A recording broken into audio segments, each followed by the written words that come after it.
Lights up bright, dope, Campbell Stadium is alive. Seminoles rise and fight to survive.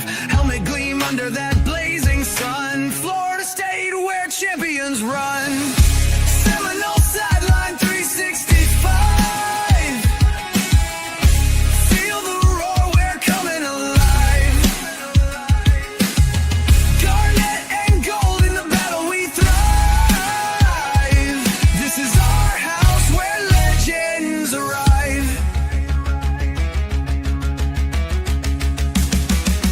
Turf torn up under Seminole feet. The war chant pounds to the heart's own beat. Chop through the noise like a storm in the sky. 2025, we reach for the high.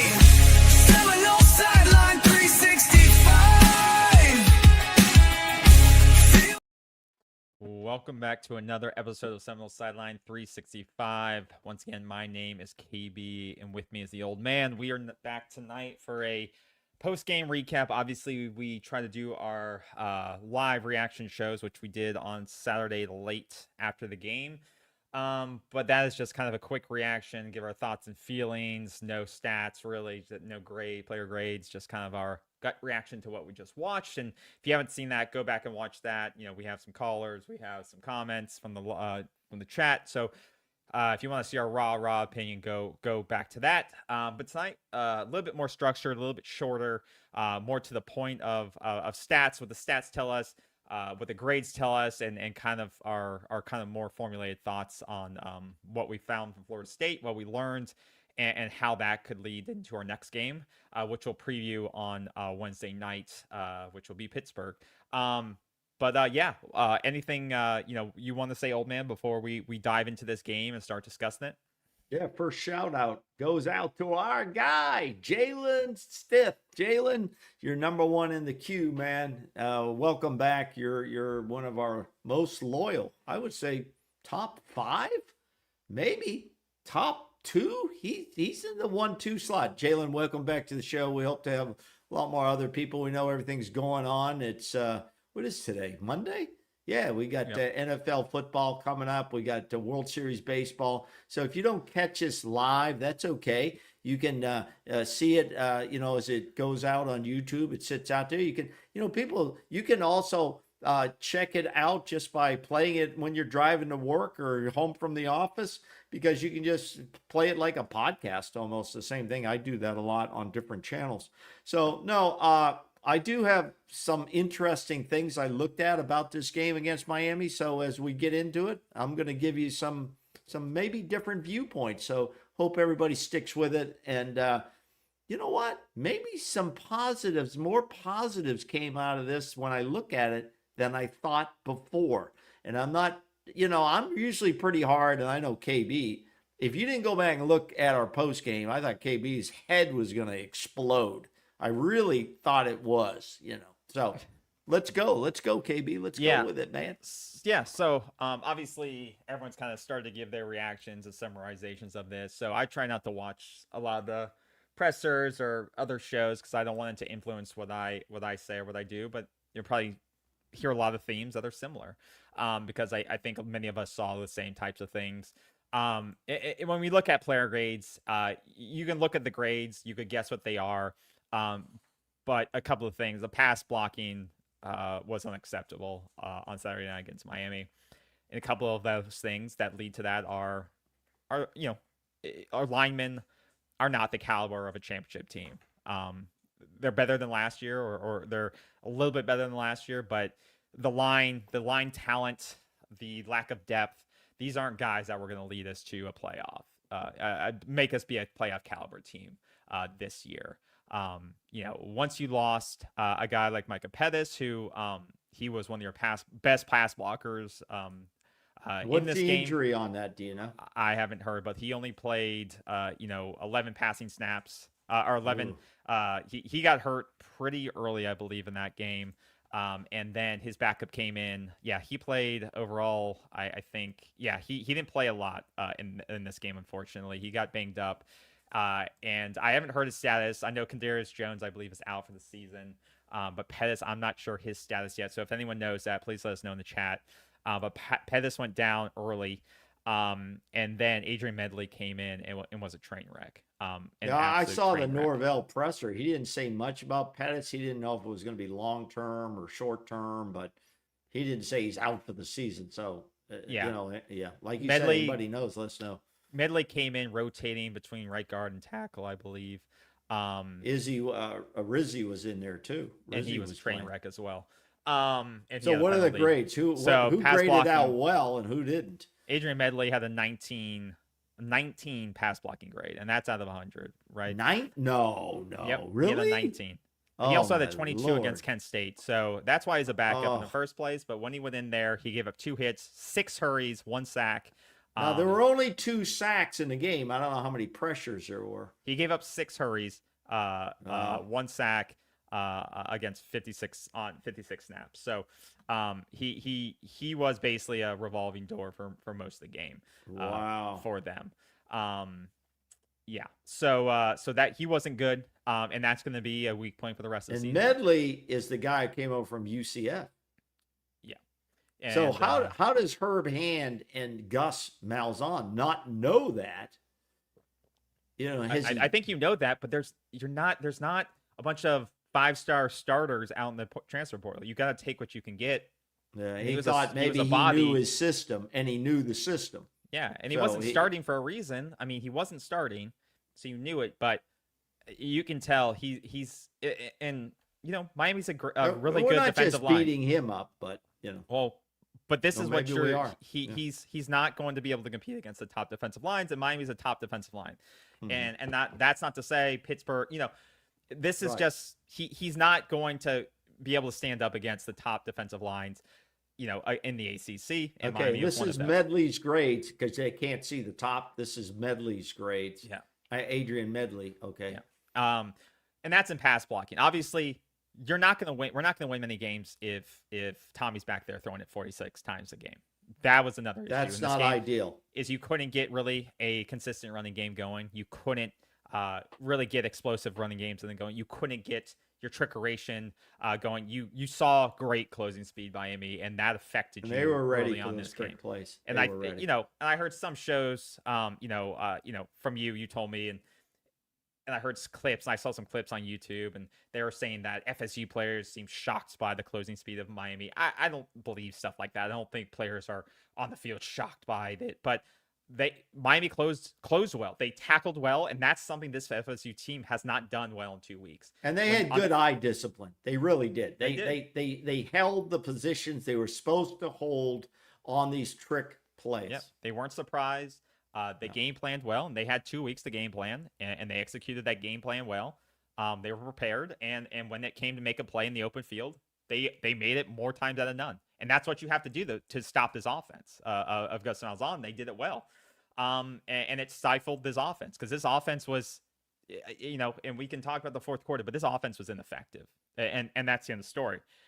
That goes in tandem with the defense that, I would say was pretty ineffective as well. I mean, going into down 28-3, going into the fourth, you look at the defensive line outside of, I know Daryl Jackson is getting double, triple teamed at times. He can't do it by himself. He can't, when he's getting doubled and triple teamed, and you saw a couple times he broke through trying to build pressure, the edges aren't doing enough. James Williams, I still don't know where that guy is. I see him in the first. Hear his name at the whole. You never hear his name on the telecast, and in the telecast that his name is written down as a key transfer, and they're prepping to say his name. Because all these guys, these Kirk Herbstreit's, they get a list of those names of guys to watch for and guys to call out. Because it's not like they know every guy by the back of their number. They're looking for guys to call out, and they never call him out because he doesn't make any plays. He has not made any plays this season in the big games. He's not making plays, and I'm done with it. I think I'm done with it. And because you need some guys that can collapse the pocket. On the flip side, in limited action, I thought Amari Williams made a couple plays on the rush defense and even the passing defense on the pass rush. I think it's time to start experimenting. I mean, Amari Williams, grades, I think he had a total of 12 or 13 defensive rushing. He had 9 pass rush, I believe, snaps. He didn't, his numbers didn't stack up, but he had a hit on the quarterback. He had a defensive win on the line. He screams to me someone who's a true athlete. He has bend, he has size, he has strength. He has more. I see more potential out of him than I do at James Williams, who had a 53 score in this game.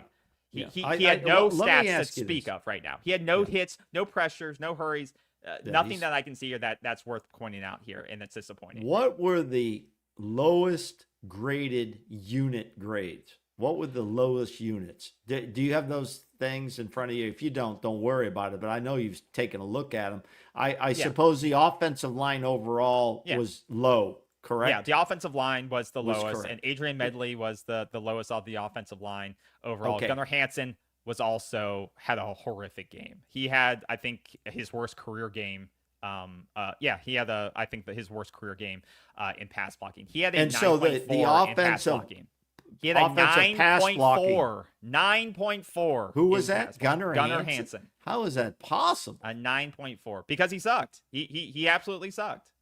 He gave up 4 hurries. And when you're throwing 45 to 50 passes in a game, which is not where you want to be with Tommy Castellanos, you get to look at your offensive line hard, and the PFF graders certainly took a look at that. And they say that Herb Hand and Gus Malzahn are even harder graders, because I can't even imagine what their grades are, which we never see, obviously. Nobody sees those grades. Yeah, and just looking at the stats, he gave up 4 hurries, he gave up 4 pressures on the quarterback. And this is Gunnar Hansen? Yeah, and he's a starter. So Adrian came in as a backup, very similar numbers. But once again, Tommy, and you saw it all game, there seemed to always be some type of free rush. Free rush, and he was scrambling for his life when he couldn't often sit back there, especially in the fourth quarter. Even when they knew they were going to pass, they were kind of just keying off, and he was scrambling his life, still trying to make plays out of it. It was just really disappointing, and you can see his run blocking wasn't much better in this game. And let's say this: if the official Seminoles.com site, wants to release player grades and compare against what PFF's doing here or what we're putting out, I mean, this is the access we have, and we pay for this. It's a premium access. They should do it. They should release it if they think these are way off, because these are horrendous on Gunnar Hansen for the season. You could just watch the game. I mean, you saw the line was giving up rusher after rusher. I mean, you can just watch it with your eyes. Go watch the game again. You can see the line didn't perform, especially in pass blocking. Right. But also, this line isn't built for a traditional offense either. So some of that's on the scheme. And when they were forced to having to go back and drop back, the offensive line isn't built to do that. But it's still unacceptable for you to allow rushers to key off on your quarterback and just kind of free rush almost a third or a fourth of the times he's dropping back. It's unacceptable. But this is something that the offense only seemed to work when you did go into that traditional set and play real football and not the kind of gimmicky Gus Malzahn offense. Here's the problem. Here's Tim Murray, 1578, and he says, well, they're still learning a base. Well, Tim, we do appreciate comments, and we try to get as many on as we possible, and we answer a few. Still learning a base. You're almost halfway into the season now. And he's not coming back. And these guys aren't coming back. This entire offensive line is not coming back. Is there one guy on there that's coming back? I don't think so. I think they're all out of here. And you know what? Yeah. There'll be some coaches out of here too, because you mentioned also the coaches are learning. This is a learning phase. No, the learning phase is over. You're in the execution phase now. You're in the execution phase, because I'll tell you what, a lot of these coaches may not be here, including Coach Mike Norvell, if we can't turn this thing around. And later this week, Wednesday, we're going to talk about the Pitt preview. And that's not going to be an easy contest. I mean, when I'm talking about Adrian Medley, he's played football for 6 years. 6 years. And he comes in the game and gives up 9 QB pressures. 9. He's played football for 6 years. This is a 309, 6'5" offensive lineman. If you haven't figured out how to play offense, this is the difference, right? This is where we are compared to Miami. Miami's built their trenches. They've recruited them well. And we're not here to honor Miami. I don't give a tonight. shit about. It's No, about I'm any just team. saying. It's No, about I'm it's saying. about the best I of get the best, and there's I a get it. reason why we're Right. losing football games. Right. There's a reason why we gave up 45 plus points last week. There's a reason why we just lost at home against Miami, and there's a reason why we went 2-10 last year. Our trenches have been shit, and will continue to be shit until we get recruiting right and until we build a foundation of this. This year-to-year transfer portal. You can't build trenches from the portal consistently. You have to have a base where you can develop guys. You can have key backups. A guy gets hurt, guy gets in, a guy leaves. You have a competition to come in there and rotate their out. Because as we saw, Pettis, our best guy, Pettis gets injured. 6-year guy isn't ready because you got him out of the portal. He's not ready. He's not the guy. He's not the most talented guy that can come there and snap in and be ready to play. And it's disappointing. This is what's, this has been the foundational issue for Mike Norvell, is because we have been hauling in top 5 classes, top 6 classes over 6 years, right? It's been up and down, up and down, up and down in terms of performance, and that affects your recruiting ability. And now he's had some great transfer portal classes, the verse class, the fit, stuff like that. He had some hits, but it's mostly been through the portal. And now I love our receivers. I love our running backs. There's some key rooms in this position class that I think we've got some great core groups that I think we're good on. But the trench is where we are very deficient in terms of depth and quality starters still. And that's where we often are losing these games. And you could have a whole nother conversation about the defensive backs. And so what was the next unit or group? The defensive backs. I think they had the worst grades for this game. They had horrible grades. Yeah, as a unit. I'm looking at players who performed poorly. That's what I'm looking at. And for the defensive backs, or Little Jr. played terribly. If you look at, and I think too, if you look at not even grades, if you look at the tape again, I'm not just looking, but this is because they analyze every play, and I'm watching the game. And once again, he missed tackles, just like against UVA. He missed tackles, and this is, he plays the most critical position of the defense in that rover spot. He's the captain of the defense. Here's what I think a respected full-time media analyst and guy, Bud Elliott, which you and I like. We think he's respectable, and I do. I think he's one of the better professionals talking about college and especially FSU. His opinion of Earl Little is he loves to come up and try to hit people hard, but he's not wrapping up. He's not tackling. No. But then Bud Elliott said, and I'm misquoting him probably a little bit, is the guy can't cover anybody. The guy can't cover anybody deep, and he gets beat all the time. And that's a problem. That's a problem area. So, yeah, I think we're pointing out some of the issues, and I'll let you go ahead with any other analysis you have here, because then I'm going to launch into some things that I think are a little bit more positive. No, Earl Little, I said last week he needed to step up this week for us to win this game, and somehow it got worse. You look at his grades and his performance over the last 2 weeks, he's regressed since the Alabama game. His performance on the field has regressed every single week. Like Bud Elliott said, he's looking like a liability in coverage. He likes to come up, make the big hits, but he's not finishing those big hits. He's making contact, not getting the guy to the ground.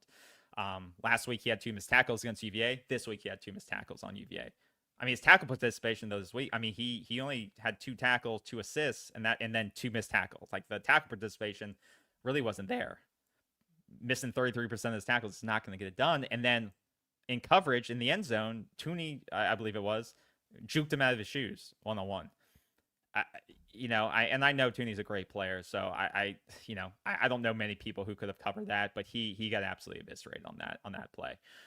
What do you got on Jerry Wilson? What's your take on Jerry Wilson in this game? Yeah, which was a big game for Jerry Wilson, hoping to go to the NFL next year. Stock up or down after this game for scouts? Yeah, I don't know. Particularly, I mean, he had a couple of tackles. He also had another missed tackle. Yeah, going along with 2 the week before. He's he made a couple of good plays. He got targeted 7 times in this game and gave up 102 yards. So it's not a great game for him. Not a great It's game. not a great game for him. It's not definitely not a tape he's going to want to send to the scouts. It's definitely one the scouts are going to watch because it went up against an NFL quarterback. Yep, that's who they're watching. They're not watching the NFL Kent State talent. games, right? And he got, they put under his stats, they put 2 touchdowns on him. So they said 2, they according to the stats, they say 2 touchdowns he was responsible for and 1 pass breakup. So wasn't a great game for him. I know this kind of zone style this zone style defense may not be high, but yeah, it wasn't a great coverage game for him. He's got to bounce back, and I know he plays that more aggressive style and looks to make the big play. I don't know if they're going to adjust how they play him or try to work on that technique in this, but yeah, Miami was able to figure him out. But once again, I think the DBs are getting affected by the pass rush too. The pass rush not getting there is allowing guys like Carson Beck, veterans, to just carve up this defense. But also the DBs and the linebacker, they have to make tackles too in open space. Miami had, I think, 5 plays of over 40 plus yards. That the explosive plays are what killed Florida State in this game. 5 plays of 40 plus yards. It's incredible. It's incredible. Where on the flip side, Florida State had no explosion. Miami made Florida State grind for every single offensive. We had 0 plays of 40. We had no explosive plays. And we had a lot of yards, but they made us grind for every one of those yards, right? And that was the difference. Everything was a grind. Every ounce, every first down, every run, and you saw it. Chrome on those guys were grinding for each of those yards. That was the difference. Those explosive plays and the lack of them for Florida State is ultimately what led to Miami's victory in this, and then the turnovers. And Mike Norvell, I saw you said it, mentioned in his press conference, 6 turnovers in the last 2 games. 6 turnovers in the last 2 games. That's not how you beat top 5 teams. That's not how you beat anybody. I don't care how good you are. Putting yourself in a 3 turnover hole per game is not how you win any game. I don't care how good you are. And so it's self-inflicted wounds. It's lack of execution. It's guys not doing their jobs on the offensive line. And it's a lot of mistakes right now. And I don't know. Some of these things you can't fix. A lot of them you can, I think, though. So I'm not. What is it you think you can't fix? Is that potential of the talent potential? They've reached a ceiling, you're saying. Yes, some of these players, and there's a talent gap. There's absolutely a talent gap right now. You think some of these guys are doing the best they can, and the rest of it that's the extent of their talent. Now, this is not what Tony White says. Well, I listened to Tony White. Tony White wants to say. Okay, well, I'm not Tony White. He knows the room better than I do. Tony White says guys are still not in the proper position. Okay, that's his job, though. Yeah, well, he said that. He takes accountability for it. He took it. He said, I take accountability. We've got to be more detailed. When a guy is supposed to line up, he said, at 7 yards, okay, in a pass coverage, let's say, as a linebacker, and he lines up at 9 yards back, which, when the game's very fluid, you're not like counting off the yards, okay? No, but it always does look like they're giving guys a lot of space. It does always look like but listen, from the player standpoint too. Now listen, he's saying that if they're supposed to line up at 9 and they line up at 7, right, or vice versa, that when a pass play takes place at 7 yards and the guy's supposed to be at 7 and he's at 9, he's not going to be able to make the play. Yeah. That was an explanation he used, that we need to bring them in and put them in more detail. Yep. My concern with that is it's never going to be perfect. And when the violence starts, you're not counting off how many yards I am necessarily. It's a little bit more difficult because the play's evolving. Yeah. You're looking at players. Where are they? And so on. So I'm not sure this thing of, well, you're supposed to be at 7 yards back, not 9. I think it'd be confusing as hell. and could impact on player performance. But this guy's a professional coach. He's being well paid, and he did accept responsibility. We need to do a better job at fixing some of that stuff. So, Yep. Yeah. No, I agree with you. and I'm that's from glad, Tony White. That's Yeah. his press conference. and Yeah. I'm glad he's taking accountability. He's always straightforward, and I appreciate that. And he needs to say those things because this defense hasn't been stepping up. And they haven't been in tandem with the offense. And obviously, the UVA game is very winnable if we have any defensive pulse. And obviously, the offense was one of the reasons we lost this Miami game. Absolutely. But also defense didn't do itself any favors for a lot of the game. Let me spin this for a minute. Let me spin this for a minute. I was trying to look for some positives out of this, and as I started looking at numbers, I like the statistical part, the grades and everything else. But when I looked at, and if I told somebody, a guy or gal knows football, when I looked at the stats of the game, okay, KB, when I looked strictly at the stats of the game, I looked at it and I said, okay, and I'll go through this kind of quickly. Florida State, total yards, Florida State wins. Passing yards, Florida State wins. Rushing yards, Florida State wins. Yards per play, almost even. Okay, within 1 yard. Miami won that one, but Florida State was within 1 yard. First downs, it's not even close. Florida State wins. Mm-hmm. Third down efficiency, Florida State wins, basically. All right. Fourth down efficiency, Florida State and Miami were tied. Total plays, Florida State blows them away. 83 plays to 59. Made you grind it out. Okay.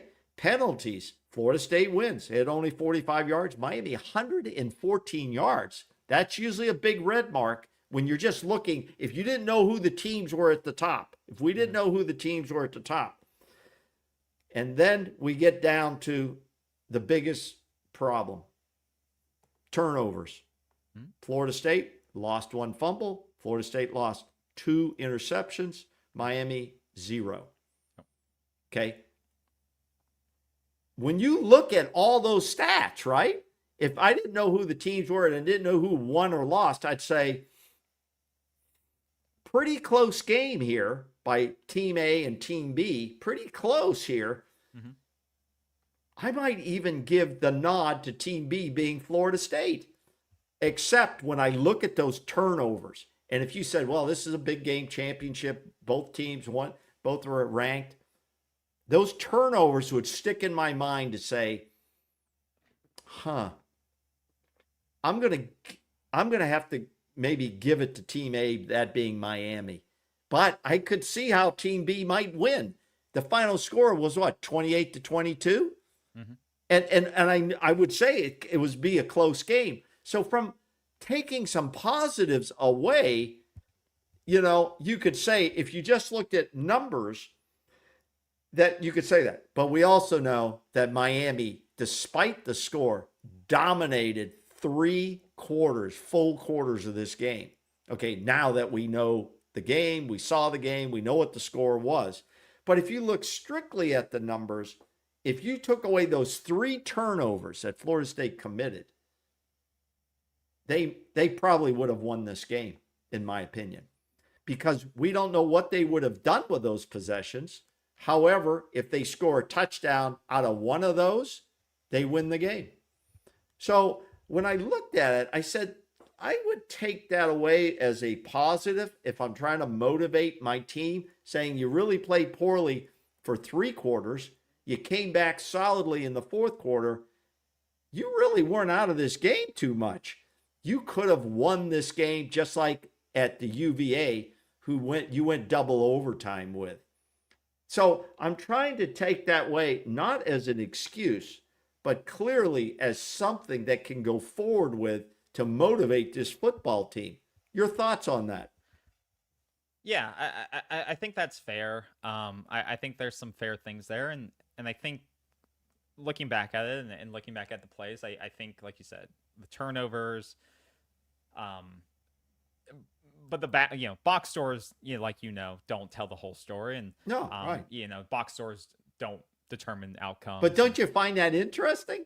I do, but it also does tell the story too. The total plays. Miami had the Total explosive plays? plays. They had the explosive plays, and Florida State Right. had to grind for everything. Florida State is defined as an explosive offense, and they have been for many of the game. But they couldn't find that. They couldn't get deep. They couldn't get the deep ball going. They couldn't get some of those trick plays that go the Micah Dancy down the sideline for 40 yards. They couldn't get that going early on, and so they struggled to get the points on the board. And that's why it took so many plays to drive the field to get something going in the fourth quarter, when it was too little, too late. So I think that's where you can start seeing the picture being painted. Whereas Miami, like you said, those 5 plays for 40 plus yards, they didn't need the time. They put those points up. And they are weird to look at. Like and you said, most people, yeah. When you look at those stats and you didn't put the 2 team names up there and you put them in front of 10 people who know the game, they would look at that and I think they'd have some very interesting routes. Who won, Team A or Team B, given these numbers? But the big number that would stand in their mind is what happened on those 3 turnovers. And I think Miami scored 14 points out of those 3 turnovers, which was what then? The game. Because without the 3 turnovers, and we would have possessed it, we would have probably gotten another touchdown, I'm going to guess, and we win the game. So, especially when they see all those penalties on the other side of the board. Over 100 yards of, yeah. But when you give up 3 turnovers, that's going to balance some of that negative out. So, yeah, I mean, it'd be very interesting to do that. But, Miami won the ball game. Florida State fought back. I think the other positive is last year's team, Florida State would have folded. They could have got blown out. Yeah. I mean, as you said in the reaction show, I thought they were going to get blown out. They could have. They could have gotten blown out. I think the coaches, I think Tommy, I think some of the seniors on this team prevented that from happening. Yep. They said, keep fighting. Forget the scoreboard. You play each play and keep fighting back. And they did that. They did that. Miami, some of the people were like, oh, they started to slack off and they slowed down. I said on the React show, no, they were gassed. They were definitely gassed by the end of the game, and that hurt them. Their starters were still in there. There's no way the starters were out of the game, except when they were rotating people through. Everybody does that. Shit, it's hot out there, and so on. So it was a hot fought game, but Florida State is 0-2 in the conference, and their chances of getting to the championship game or getting to the championship game in the ACC, it's going to be a hard fight, but anything could happen. We saw that over the weekend. We saw Penn State get their ass beat by a 0-4 UCLA team. We saw Texas get beat by a Florida team that's so inconsistent. Anything could happen. And on Wednesday, we'll talk about the next game against Pittsburgh. It's not going to be an easy contest, but I will say this. If they don't respond to adversity, if they don't respond against Pittsburgh, then, there's going to be probably some issues. That game becomes very big now. Another conference game, and it's going to be a tough game. It's going to be a tough game, but I don't know what else on the Miami side, but like you said, right now, we are -3 on turnovers for the season through, 5 games? We're -3. When you look at that stat for a team, that is not a good indicator. It means you're in close games for the most part, and we're not talking about the cupcake games, and you could be on either side of the win-loss column when you're playing that kind of ball. I mean that the defense has not been able to create takeaways. No, they've not been able to create the takeaways that are necessary for this football team.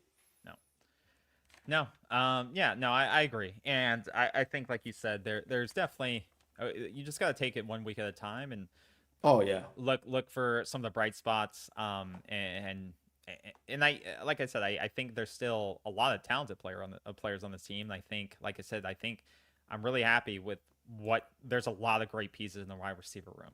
There's a lot of great pieces in the running back room.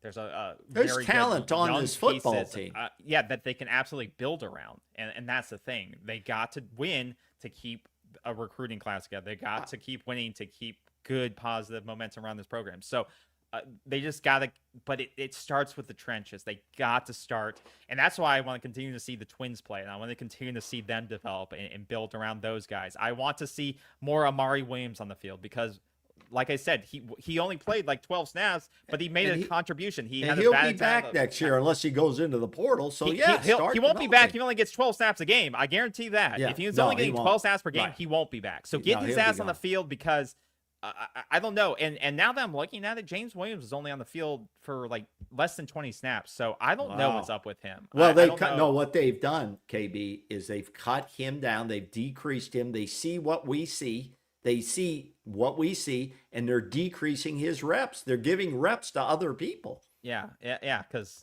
he only played 13 snaps, which is like second lowest on the season for him outside of injury. And Miami was throwing the ball. His specialty is rushing the passer. Yeah, Carson was getting it out, and they weren't able to get there fast enough, and he got it out within 2.5 seconds, less than 2.5 seconds every time. You know, look at the receiving for FSU for a minute on your numbers there. I was thinking about this today,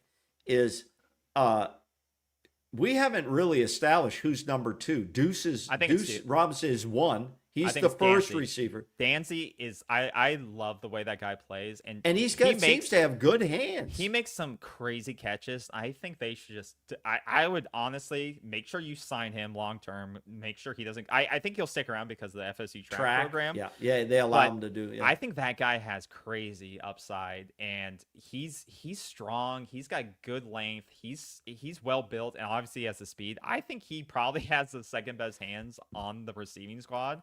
Just because the way he uses his body, and also he just makes great hand catches. He doesn't use his body. And he's got tremendous speed, obviously. Speed, but he makes great hand catches. He doesn't use his body, and he contorts. Like, I'm so impressed. We just need to get him the ball more, and I think they started to get him more involved in the fourth quarter. But that's a guy that you can, once again, you can build around a guy like Micah Dancy. He's young. And he's got great potential. But I think the opponents are really focused on Deuce Robinson. We've got to figure out the number 2, number 3 guys. Squirrel White has been invisible. He's basically been invisible. He's not had any real positive impact on his football team. The receivers outside of Deuce, how many catches Deuce Robinson had? How many yards? He had 11 targets, 6 receptions, 87 yards. Okay, not a bad night. But he's the biggest threat. The opponents target him, and they're going to make the other receivers beat them. So that's something that also has to be built on. I thought 135 yards rushing for Florida State was good enough to win a game. No, it wasn't. It was 3 point. You weren't getting. You only averaged 3.5 yards per rush. No, that's not going to win you games. That's not going to win you but games. I think it's sufficient. No, it's going to. It wasn't a good running game. It was not a good running game. It wasn't. Okay.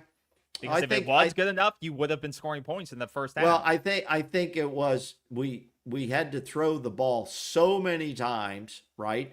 I guess because we were down 28-3. The running game wasn't working. The 28-3, So the running game wasn't working. And when we were throwing the ball, he wasn't highly accurate. Tommy Castellanos in his press conference, he took responsibility for it, which is a big salute out to him. Took responsibility for his actions in the game, and he says he's got to do better. And I think that takes a real man to say that. That's not an easy thing to say. Let me put this question up and see what you think of this. That's kind of going along with what we were talking about. If you're not in the ACC championship game, is it possible to get into the playoffs? If he's asking about FSU, I would say absolutely not. Not this year.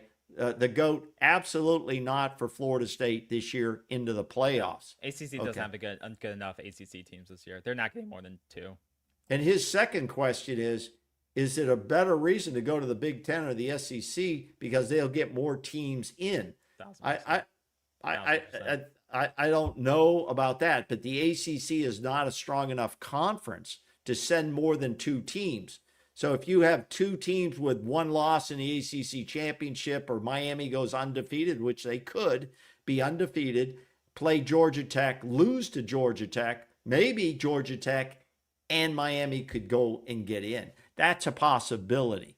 But if Miami gets the championship game undefeated, whether they win or lose, I think they're going to the playoffs. And they should, and they probably deserve to. I think ACC looks right now like a two-bid team, but things change. But right now, I mean, the ACC doesn't look it's a little too early strong. to be talking. Georgia Tech, Georgia Tech's undefeated. They look good. Miami looks good. I mean, who knows? I mean, Virginia doesn't lose to NC State. We're talking about, but so, like, California has a really weak schedule. They finally, they Clemson is so inconsistent. They got a long road to go. So, I mean, this looks like a two-bid team. I think they could probably get a third if one of these teams gets really hot and it still has one loss going into the championship weekend. You never know. So one of those California's Virginia. I mean, they look. That's a team that could get better with the season. And with that whole roster flip, teams can't. It's hard to game plan for them because that's just a really hot team, and their schedule's really soft. So Virginia doesn't play another ranked team for the rest of the year. We were their only ranked team the entire season. Yeah, they got like their hardest team left on their schedule is Duke. I think that's it. They could go undefeated for the rest of the year. I think Tony Elliott at UVA is, this guy's a good coach. And I don't think he's going to let them down. He's going to keep pushing them. And they have a high likelihood of ending up in the ACC championship as one of the teams. And do they play Miami they don't play Miami in regular season? They have no more ranked. Okay. They played North Carolina, California, Wake Forest, Duke, and Tech. So right now, I would say it's going to be Miami and UVA, but we'll see. Yeah, we'll see. But and Georgia Tech's still there too. And Georgia Tech, So it's those are the top three right now. They're the top three. Yeah, and they're good football teams. I mean, they're good. They would, if we played all three of those again, they'd be tough battles. They would be tough battles. All right, let me bring up one other topic, and then we'll shut the door here. I was very happy to see. I want to get your opinion on it. I was very happy to see the reception of what I saw in the media, the reception of former head coach Jimbo Fisher back to Tallahassee. From what I've seen across the media, it was all fairly positive, almost over positive a little bit. Yeah, the ACC huddle was in town. They did a program 10 to 12. I didn't see that. I don't know if you saw it. I watched it for the game. Did the fans behind there, did they seem to have a positive? There was some signs. There was some signs. I think sometimes they heckle him, but he went back. It was fine. Yeah. It was good. And that's fine. But I think overall, there was a welcoming sense. There was this feeling like we're getting over this. And let me say this. I've said it before. I'll reiterate it one more time for anybody who hasn't heard.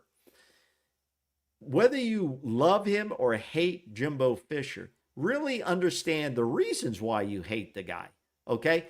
Everybody, he left the program dry. He just got up and left. And you don't think other coaches do that? Sure they do. Does anybody there really know that he left everything in the toilet? I don't think it was quite that case. I think that's when, who came in? Willie Taggart came in.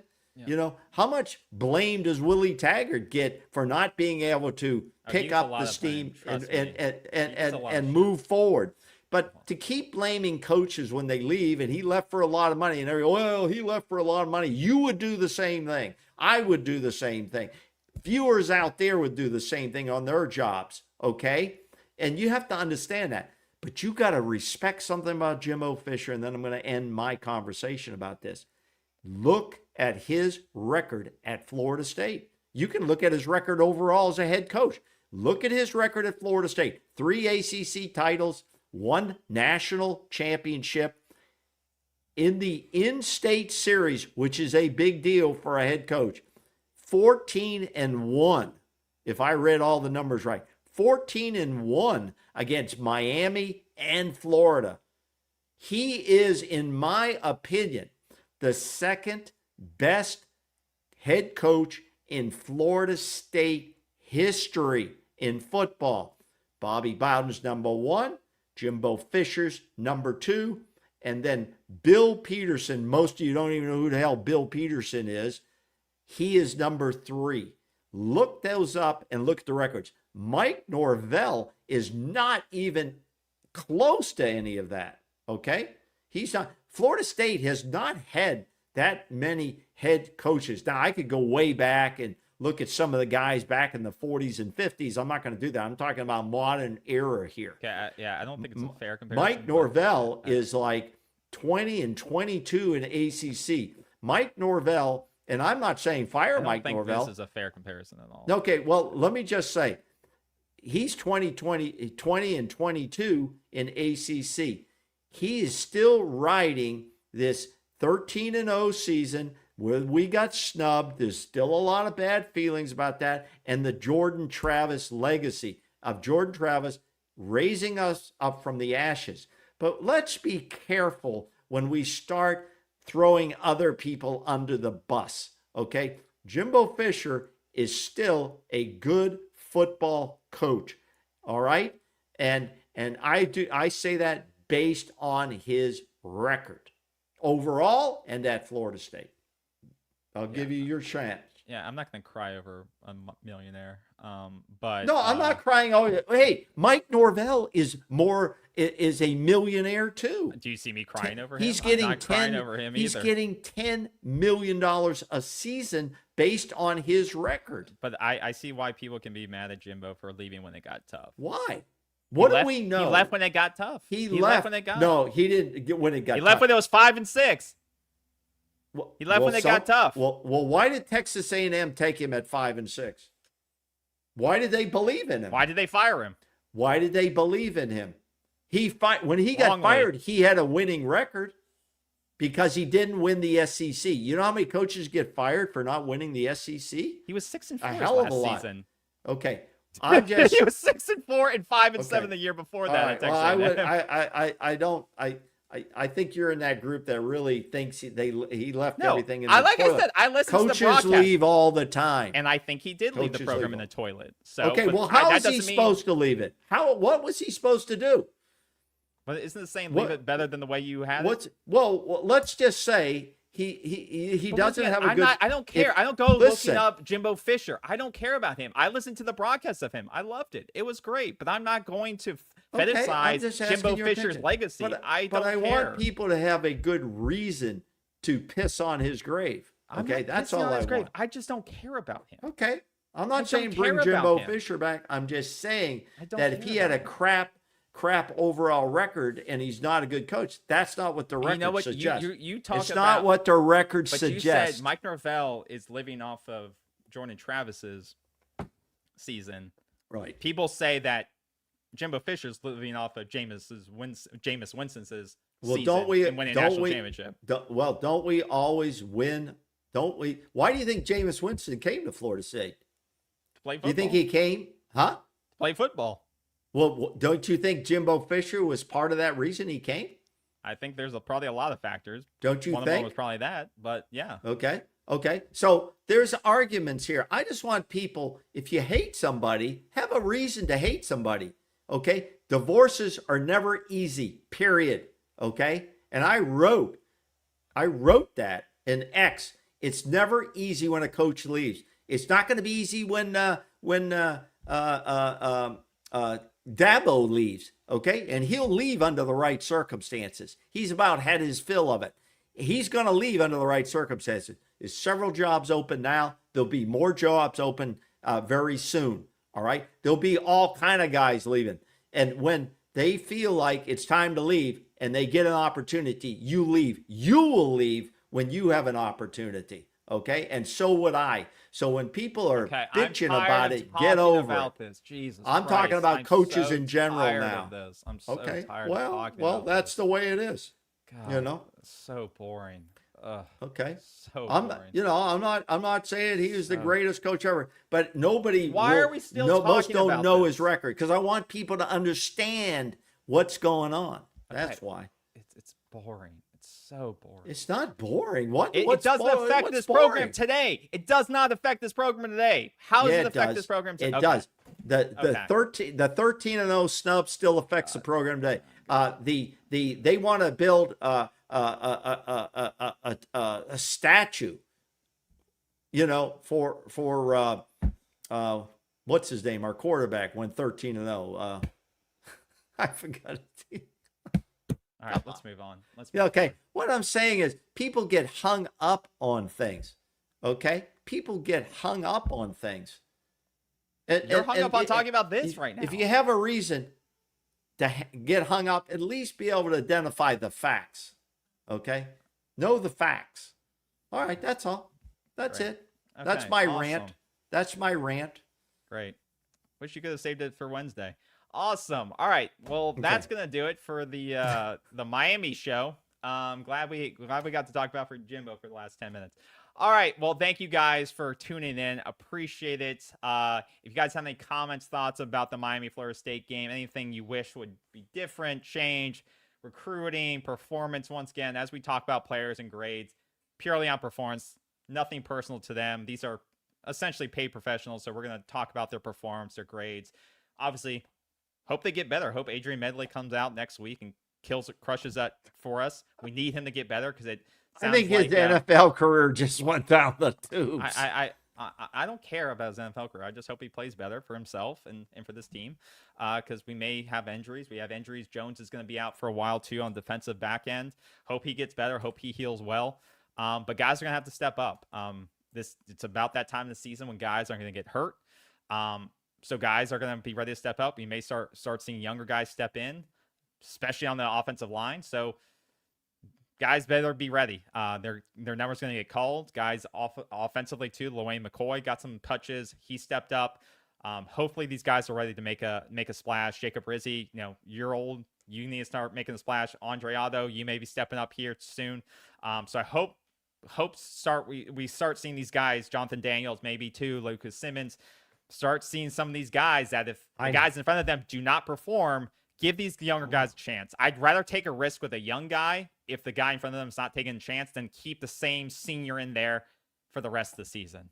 Let a young guy have a chance. I'm not sure Mike Norvell would agree with you. Well, if we're still Mike losing Norvell games, wants to win football games, they're going to put the best guys on the field that allows them to win football games. well, I would say the guy giving up 9 pressures is not the best guy on the field. Okay. Well, I'm not saying he's the best. I'm not there to evaluate these guys. What we're saying is based on grades, I don't know how Lucas Simmons is developed. He's a big guy. I don't know how he's doing. We don't know until he's on the damn field in live action. I know. Well, so he's not on the field for a reason, KB, is what I'm saying. Okay? He's not on the field. Herb Hand is not going to play a senior or a guy with 4 years experience if he thinks Lucas Simmons is better than him. Okay? He's not going to do that. These coaches want to win football games because their reputation. They're not winning them. Well, then they have to figure it out. So change something. There's millions of dollars in coaching dollars here. They're going to play the best guys on this roster. I think what we're saying is this. Maybe these guys are peaked out on their performances, but a Jacob Rizzi may have a higher ceiling than Lucas Simmons. But what I think you're saying is then develop Lucas Simmons. We're not going to go probably to the playoffs. The odds are against that. We still could possibly get to the ACC championship game. That's what we're fighting for now.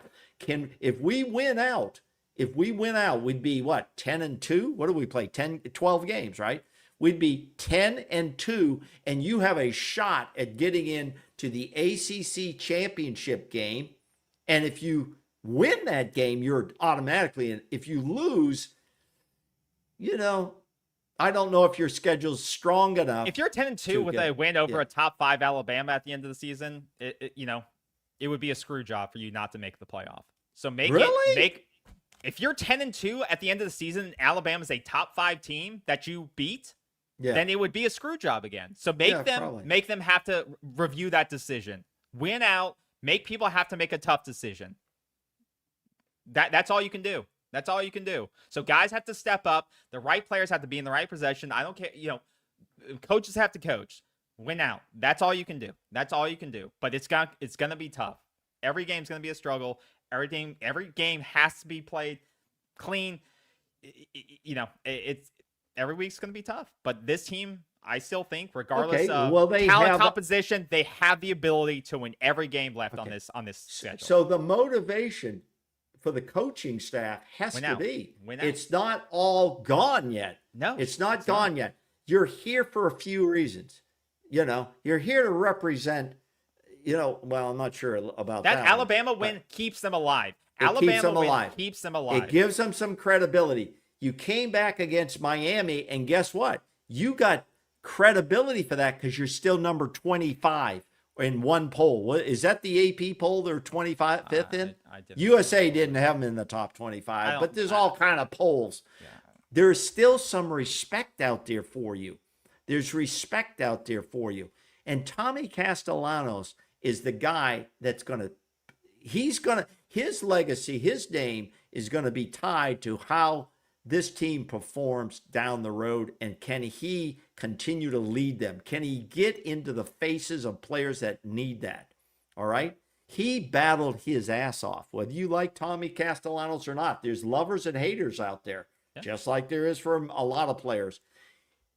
Everybody who comes into here now is compared to Jordan Travis. Okay. That needs to die too. That needs to go away. Okay. That we don't compare people to Charlie Ward. We don't compare people to Chris Weinke. We don't compare that to Jameis Winston. Okay. Jordan Travis did a great job. He's a sentimental favorite here at Florida State. I get that. But there were other great quarterbacks here too, as well. Okay. So Tommy Castellanos is now, I think, is really going to focus. He is the only reason we're going to win not the only reason, but he's going to be a big factor in us winning games moving forward of how he performs.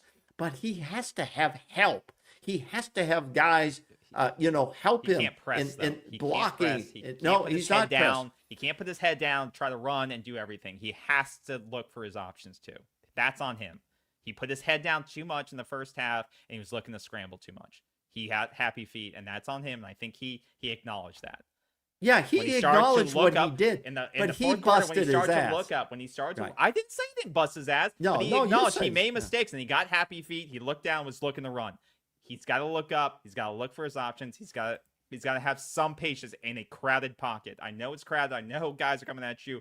So the offensive line isn't always to learn to throw the ball away as well. Yes. When he's really jammed up, he's trying to make this play and he can't, or he throws it away late and it doesn't go well. He needs to throw the ball away when he's going to get trapped. All right. But this is what Gus Malzahn and everybody knows Gus wants to run the football. So they're going to start doing this. They're going to make Tommy. I said that in our preview game. I said that. They're going to make him throw the football. And they did. They made him throw it 45 times. But we're not going to win like that. They got to get no. Gus knows that. Gus knows that. Game back on schedule. Gus knows that. And that starts with the offensive line. We have the backs, but it starts with the offensive line, and there cannot be these turnovers. We've already talked about that. Yep. We've already talked about that. Yep. So here's an interesting comment. We can end on this tonight, and I'll put it up here. You answer it. What the hell, Bill McMillan? What the hell are you talking about? Can we cancel this game Saturday? This is going to be a good game to attend. Let's talk about Thursday. Join us on Thursday. But that'll lead us till Thursday. No, till Wednesday. We're doing it Wednesday. Sorry, Wednesday. Yep. On Wednesday, join us for the preview show. We'll break it down. We'll break down Pittsburgh and what they have to offer and what the spread right now looks like 10 points. We'll see if that's fair or not. Is that FSU 10 points, right? FSU minus 10. Yep. Yeah. We'll break that down. But like I said, everyone we talked about tonight, Adrian, the offensive line, guys, prove me wrong. Please, I need you guys to step up. Prove me wrong. Have a great game on Saturday. But we'll break it down. We'll look at the matchups. We'll look at Pittsburgh. I believe this team can bounce back. But we're going to need a stronger performance. We're going to need a stronger performance than we did on Saturday. And I do believe they wouldn't have brought these players in that they didn't think they could compete. And I think they can compete against Pittsburgh. So prove me wrong, guys. Let me say this. and we'll talk about this Wednesday night. Join us Wednesday night, 7:40 p.m., same time. Please, tonight, if you're not a subscriber, hit the subscribe for us, hit the thumbs up, hit the bell. That'll tell you when we're on. Listen, this game against Pittsburgh is going to be very important, not only to this year, but our run to maybe get into the conference. Every game okay, from now on is championship I understand game. it. Every game is. But this one in particular, we've lost 2 games now, and 2 games in a row. This is an important game for Mike Norvell, the staff. No, you know why it's important? Because we could lose this football team. If we lose another game like this, it's going to be difficult for coaches to continue to motivate. If they can't elevate their performance to this game and they can't get them to compete in this game, they've already lost the team. So I'm not thinking about that. And they've got a good quarterback. We'll talk about that. But we'll talk about that. But if they can't get them to the level to compete on this Saturday, then we got a lot. Yeah, there's been bigger issues boiling up to this point. So we'll talk about it Wednesday, 7:40 p.m. Please join us. I expect this team to come out to compete, but we'll talk about it on Wednesday. Thank you, everyone, for coming out. We'll see you on Wednesday. Go Noles. And we'll see you soon. Take care. Seminole sideline 365. Feel the roar, we're coming alive. Garnet and gold in the battle we thrive. This is our house where legends arrive. Every yard we take, it's